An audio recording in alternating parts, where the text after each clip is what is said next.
السلام علیکم ورحمۃ اللہ وبرکاتہ۔ ناظرین، آج کی اس ویڈیو میں اللہ کے ایک ایسے عظیم نبی کے بارے میں بتائیں گے جن کو مچھلی نے 40 دن اپنے پیٹ میں رکھا۔ حضرت یونس علیہ السلام شہر نینوا میں قوم ثمود کی طرف پیغمبر بنا کر بھیجے گئے۔ اس قوم کے لوگ بتوں کی پوجا کرتے تھے۔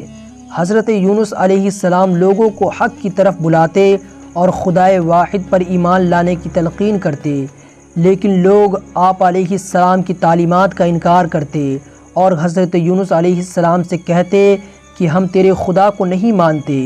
اس پر آپ علیہ السلام فرماتے کہ خدا کے عذاب سے ڈرو جو بہت سخت عذاب ہے۔ لوگ آپ علیہ السلام کی بات سن کر آپ کا مذاق اڑاتے اور آپ علیہ السلام کی راہ میں رکاوٹیں کھڑی کرتے۔ آپ علیہ السلام نے قوم ثمود کو راہ راست پر لانے کی بہت کوششیں کی، لیکن بھٹکی ہوئی قوم پر آپ علیہ السلام کی نصیحت کا کوئی اثر نہ ہوا، تو آپ علیہ السلام کو یقین ہو گیا کہ یہ لوگ اللہ پر ایمان نہیں لائیں گے، اور آپ علیہ السلام مایوس ہو گئے اور آپ علیہ السلام نے قوم ثمود کی تباہی و بربادی کے لیے بد دعا کی اور اللہ کے حکم کے بغیر بستی کو چھوڑ کر چلے گئے۔ کچھ دنوں بعد اس بستی پر ایک بڑا سا بادل دور سے آنے لگا، اس میں بجلیاں اور آگ چمک رہی تھی۔ اس بستی کے لوگوں نے جیسے ہی آسمان میں آگ چمکتے ہوئے دیکھا، آپس میں کہنے لگے، لگتا ہے قوم لوط کی طرح ہم پر بھی اللہ کا عذاب آ گیا، اور کہنے لگے کہ یونس سچے تھے اور اس کا اللہ سچا تھا۔ اتنے میں کسی نے کہا کہ آؤ بیٹھ کر اللہ سے معافی مانگے۔ بستی کے تمام لوگ اللہ سے معافی مانگنے لگے، یہاں تک کہ 3 دن گزر گئے، اللہ نے اس قوم کو معاف کر دیا۔ ادھر حضرت یونس علیہ السلام چلتے چلتے دریائے فرات کے پاس پہنچے تو دیکھا کہ ایک کشتی کنارے پر لگی ہے، لوگ اس پر سوار ہو رہے ہیں۔ ان کی دیکھا دیکھی آپ علیہ السلام بھی اس پر سوار ہو گئے۔ جب کشتی لوگوں سے بھر گئی تو اپنی منزل کی طرف روانہ ہوئی۔ سمندر پرسکون تھا، آسمان بھی صاف تھا، مسافر اطمینان سے بیٹھے ہوئے تھے۔ جب کشتی بیچ سمندر میں پہنچی تو دیکھا کہ آسمان کی طرف سیاہ بادل اٹھ رہے ہیں، پھر ہوائیں چلنے لگی اور ہوا اچانک طوفان کی شکل اختیار کر گئی۔ سمندر میں کشتی ڈگمگانے لگی، سمندر کی لہریں اوپر نیچے ہونے لگی، بارش بھی شروع ہو گئی۔ طوفان کے جھٹکوں اور پانی کے تھپیڑوں سے کشتی کے ڈوبنے کا اندیشہ پیدا ہو گیا۔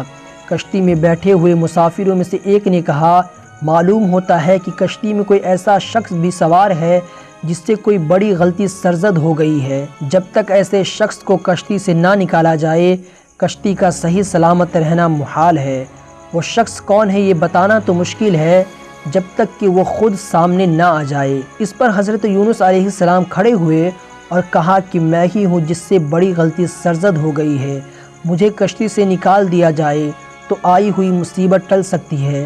تمام مسافر حضرت یونس علیہ السلام کا منہ تک رہے تھے۔ پھر سب نے ایک زبان ہو کر کہا کہ یہ شخص تو فرشتہ صفت معلوم ہوتا ہے، ہم کسی حال میں اسے کشتی سے نہیں نکال سکتے۔ مسافروں میں سے ایک نے تجویز پیش کی کہ قرعہ اندازی کی جائے، جس کا نام پرچی میں نکلے وہی سزا کا مستحق ہوگا، اسے کشتی سے نکال دیا جائے گا۔ چنانچہ قرعہ ڈالا گیا، پرچی میں حضرت یونس علیہ السلام کا نام نکلا۔ اس عمل سے لوگوں کو اطمینان نہیں ہوا، پھر قرعہ ڈالا گیا، پھر یونس علیہ السلام کا نام نکلا۔ اس طرح یہ عمل بار بار کیا گیا، ہر بار یہی ہوا، حضرت یونس علیہ السلام کا نام ہی نکلتا۔